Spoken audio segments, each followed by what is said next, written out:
महाशिवरात्रि के पावन पर्व पर देश भर के शिव मंदिरों में भक्तों का तांता देखने को मिल रहा है, जहां भोलेनाथ की पूजा अर्चना कर भक्त विश्वव्यापी कोरोना संकट को दूर करने की प्रार्थना कर रहे हैं। वैसे तो देश भर में भगवान शिव शंकर के कई ऐतिहासिक और प्राचीन मंदिर हैं, जो अपनी अद्भुत कलाकृतियों और बाबा के चमत्कार के लिए देश भर में जाने जाते हैं। महाशिवरात्रि के पावन पर्व का आज हम आपको एक ऐसे 13वीं शताब्दी के शिव मंदिर का दर्शन कराने जा रहे हैं, जो अपनी कलाकृति और धार्मिक महत्व के चलते भक्तों के लिए आस्था का केंद्र बना हुआ है। शिव शंकर का अद्भुत अलौकिक मंदिर, जिसे दो भाइयों ने मिलकर पत्थरों से बनाया। शिव मंदिर बनाते बनाते भाई भी बन गए पाषाण। इस अद्भुत मंदिर में भक्तों की हर मुराद होती है। दर्शन कीजिए 13वीं सदी के अनूठे शिव मंदिर का। भगवान शिव के चमत्कारी मंदिरों की श्रृंखला कभी पूरी नहीं हो सकती। मंदिरों के निर्माण के दौरान कई चौंकाने वाले प्रसंग सामने आते हैं। मध्य प्रदेश के बैतूल जिले के भेसदेही में पूर्णा नदी के किनारे स्थित प्राचीन सिद्धेश्वर नाथ महादेव मंदिर भी ऐसा ही एक मंदिर है। 11वीं सदी में बनाया गया यह मंदिर महिष्मती साम्राज्य की अद्भुत कृति है। कहा जाता है कि इस मंदिर को दो सगे भाइयों ने मिलकर बनाया था। यह निर्माण मात्र एक रात में किया गया था। इस मंदिर का गुंबद एक श्राप के कारण अधूरा छूट गया और आज तक अधूरा है। कहा जाता है कि दोनों भाई भी पत्थर की मूर्तियों में बदल गए। मैं भाई साहब एक भोजपुर वहाँ पर बैतूल में एक अधिकारी थे, प्रकाशन अधिकारी अग्निभोज जी, तो बताया करते हैं कि 3वीं शताब्दी का ये मंदिर है। ये जो दक्षिण में कौन सी जगह है, बहुत अच्छे हैं ऊपर, ये जिस भाषा में ये लिखा हुआ है ना ये जी, तो उस भाषा के राजा महाराजा थे, वो लोग आया करते थे यहाँ पर। तो इसका नाम सिद्धेश्वर है, ड्योढ़ी पर सिद्धेश्वर लिखा हुआ है। बिल्कुल ये तो 100% ये सिद्ध है, और जो भी भक्त आता है अपनी आत्मा से निवेदन करता है, उसकी पूर्ति होती है। और जो बाहर से आके बैठता आदमी, तो उसको अनुभूति होती है इसकी दिव्यता की। अद्भुत है ये मंदिर। यहाँ साक्षात ब्रह्मा विष्णु महेश, ये जो क्षेत्र है ना, वैष्णवी महात्म्य में सब कुछ लिखा हुआ, इतना सिद्ध जगह है। मैं तो ये कहना चाहूँगा कि विश्व में पहुँचा दो ये संदेश, सतपुड़ा की माटी में भगवान, ये वो जगह है। बहुत आस्थावान भक्त थे। तो एक बार हम लोग दोनों आ रहे थे गुरुवार के दिन, तो वो बोल रहे थे कि तुम कहाँ जा रहे हो? तो मैंने कहा मैं शिव मंदिर जाऊँगा। मैंने कहा आप कहाँ जा रहे हो? तो बोले मैं नागझीरी जाऊँगा। तो ये बात बोले ठीक है, कोई फर्क नहीं है, ये भी वही है नागा दादा, और नागा दादा ये है। मैंने कहा ठीक है भाई। उनके कहने से मैंने विश्वास कर लिया, और यहाँ आया तो शिवलिंग पे नागा दादा का चेहरा दिखा मुझे। ये ऐसी अद्भुत जगह है, इस पर विश्वास किया ही जा सकता है, कोई प्रश्न ही नहीं उठता कि विश्वास न करे। मैं आपको संक्षिप्त शब्दों में शिव मंदिर के ऐतिहासिक इतिहास के बारे में बता देना चाहता हूँ। आज वर्तमान में यह पुरातत्व विभाग के अधीन है, और यह मंदिर 1300 शताब्दी में शिल्पकला के बहुत अच्छे कलाकार, जिनका नाम नागर और भोगर रहा करता था, इन लोगों ने इन मंदिरों का निर्माण किया। और साथ ही यह मंदिर में इनकी एक किंवदंती भी आती है कि इनकी एक बहन थी, जो इनके लिए हमेशा जब ये शिल्पकला के नमूना का उदाहरण पेश करते थे, तो इनकी बहन इनके लिए खाना लेकर आती थी। और दोनों शिल्पकला के नागर भोगर ने प्राचीन शिव मंदिर का निर्माण किया। उस समय मंदिर जीर्ण शीर्ण अवस्था में हुआ, क्योंकि मुस्लिम शासकों ने इसको तोड़ने का प्रयास भी किया था। नागर और भोगर ने इन शिल्पकला के बेजोड़ नमूनों को बनाया, जो आज हमारे भेसदेही शहर में बाबा सिद्धेश्वर नाथ के नाम से, प्राचीन शिव मंदिर के नाम से जाना जाता है। एक दिन और एक रात में ही इस मंदिर का निर्माण किया कि जो नागर भोगर थे, उनको ईश्वर की अभीष्ट सिद्धि की प्राप्ति थी। इसलिए इन लोगों की ये जो किंवदंती है, इसको आज तक भी पुरातन विभाग के माध्यम से सही माना जाता है। 11वीं और 12वीं सदी के मध्य भेसदेही रघुवंशी राजा गय की राजधानी महिष्मती हुआ करती थी।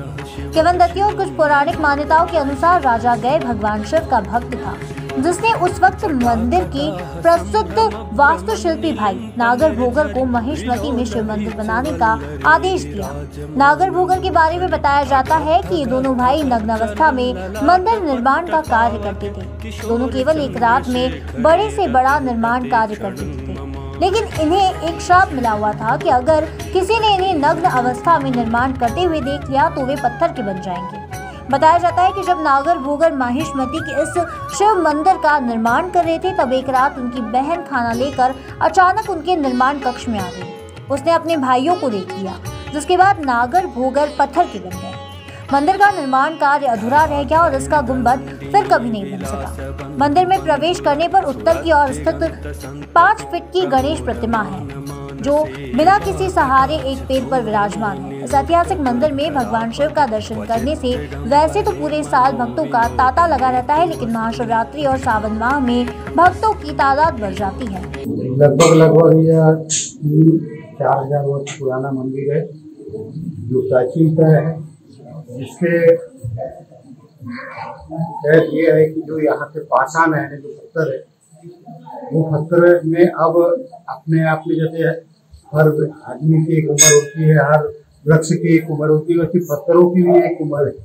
तो उस उम्र में पत्थर में पाषाण में जो श्रम है, वह अब अपने आप ही घर्षण के द्वारा वह क्षरण होने लगा है, और उस क्षरण होने के कारण से प्रतिमाएं भावभंगिमा जो पहले थी वो समाप्त होती जा रही है।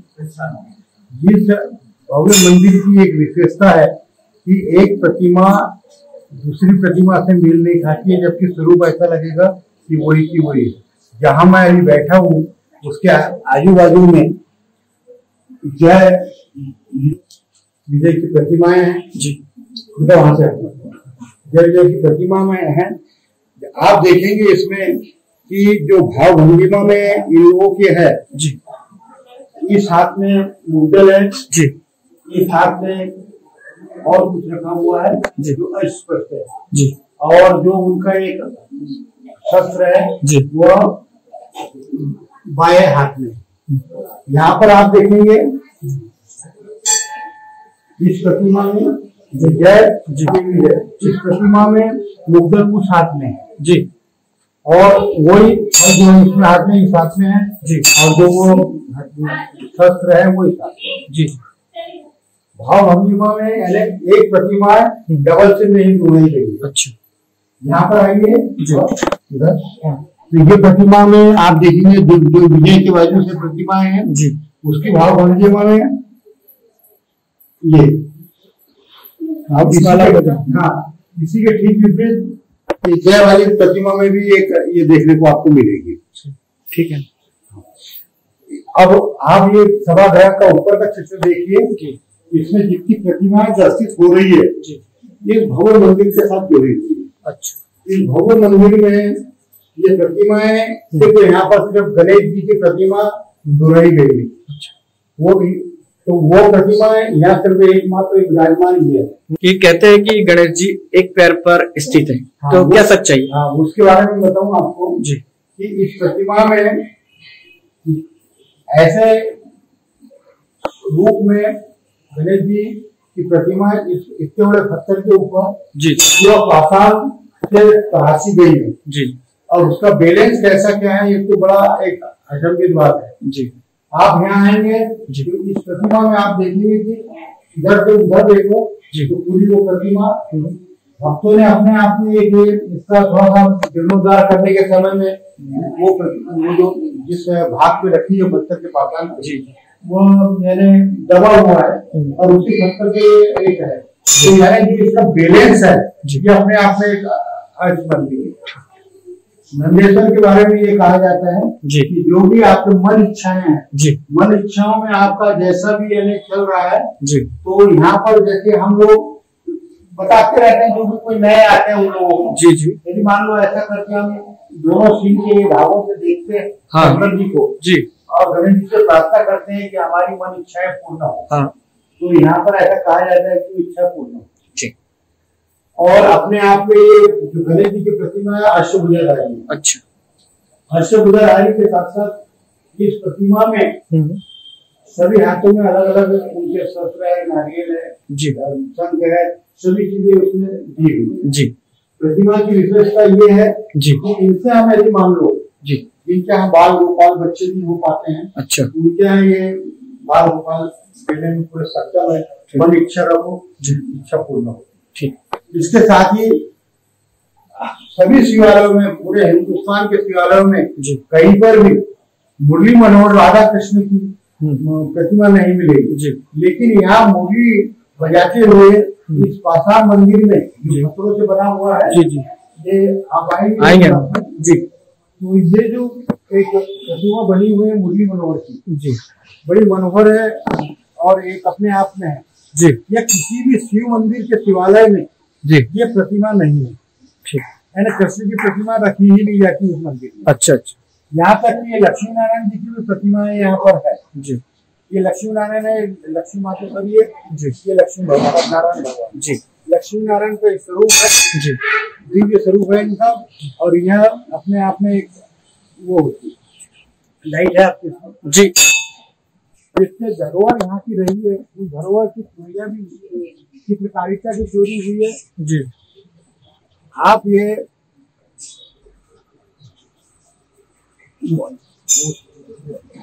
प्रतिमा देख रहे हैं, ये प्रतिमा जो आप देख रहे हैं ममता मई है, बच्चे को गोद में ली हुई है ममता, और माँ अपने और बच्चे को यानी वक्ष स्थल पे हाथ रखा हुआ है। इस प्रतिमाओं की चोरी हुई है चित्रकारिता के रूप में। अच्छा अच्छा। ये अपने आप में है, उस समय में आज 3000-4000 साल पहले, जी, ये अपने आप एक कहानी कहता है। अब आपको इस प्रतिमा में मैं एक इधर बात बताऊंगा मैं आपको, यानी हर चीज की भाव भंगिमा को प्रदर्शित किया गया है, जी। ये आप देखेंगे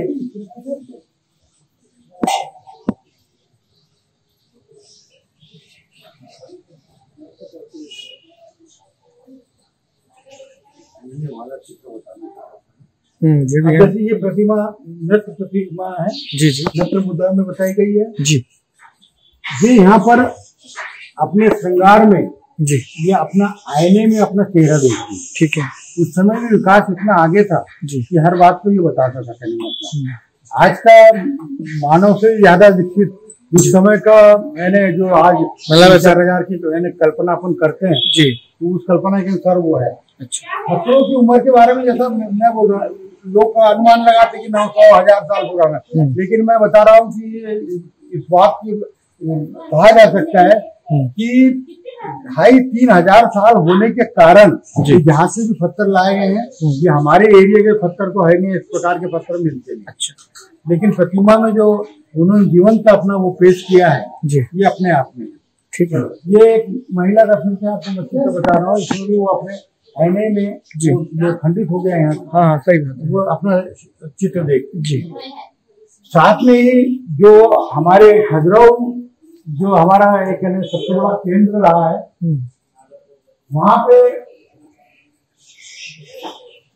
मिथुन क्रिया के बारे में बहुत चर्चाएं होती रहती है, वहाँ के पाषाण में ये बताई गई है, जी। लेकिन आप ये देखेंगे ये ऊपर वाले खंड में, उस समय में यानी अपने खजुराहो का क्या थोड़ा कम है, ये प्रतिमा यहाँ से आप देखेंगे ये ऊपर वाले भाग का, तो ये अपने आप में अपनी कहानी कहता है। तो उस समय में भी यानी मंदिरों में यानी एक अपने आप ही एक वो बात थी, जिस बात को कलाकार अपने चित्रकारिता के रूप में रखता है। अच्छा सही बात। साथ ही आप ये देख रहे हैं एक सिंबॉलिक, जी, ये मंदिर के हर जगह मिलेगा। इसके बारे में मैं अभी नाम तो नहीं बता पा रहा हूँ उसका, जी, कि इसका नाम क्या है, लेकिन इनको भगवान यानी भक्ति में इतना लीन था कि इनको भूख लगे तो उन्हें भगवान से कहा कि मैं खाऊं क्या, तो भगवान ने कहा भाई तेरे पास जो है वो खा ली। सही। तो इन्होंने अपने शरीर को ही अपना निवाला बनाना शुरू कर दिया। अच्छा। और आखिर में वो उनकी सिर्फ ये गर्दन मात्र रह गई, वो गर्दन ही ये विराजमान है उस अपने यहाँ पे सिंबॉलिक रूप में। ठीक है। अब यहाँ से भी बाहर गेट के ऊपर जैसा मैंने अंदर के प्रांगण में बताया, जय विजय की फोटो बताई, वैसे यहाँ पर भी आप देखेंगे ये यहाँ पर भी जय विजय की फोटो में ये है खंडित हो गई प्रतिमा। हाँ सही। जैसे ये चित्रकारिता में डबल से रिपीट नहीं है क्या मतलब, जैसे ये हाथ में मुद्गल है, हाँ, तो उनका ये हाथ में, जी, यानी यहाँ मैंने भिन्न भिन्न है, हाँ ध्यान, यानी वो डबल से रिपीट नहीं की गई क्या, ठीक है। ये सबसे बड़ी विशेषता है। ठीक। और प्राचीनता के धरोहर हमारी सुरक्षित रहे, और हमारे यहाँ जो हमारे अध्यक्ष है परेश नकाते मंदिर के, वो पूरा इसको ध्यान रख रहे हैं। इस मंदिर का एक एक पत्थर स्थापत्य कला की मिसाल है इसमें खास मंदिर के गर्भगृह के सामने स्थापित नंदी की प्रतिमा है, जिसे पत्थर से ठोकने पर उसमें से खनक की आवाज आती है। बताया जाता है कि मंदिर का निर्माण कुछ इस तरह से कराया गया है कि सूर्य की पहली किरण और पूर्णिमा के चांद की पहली किरण सीधे मंदिर के गर्भगृह को छूती है। भैंसदेही से मनीष राठौर की रिपोर्ट।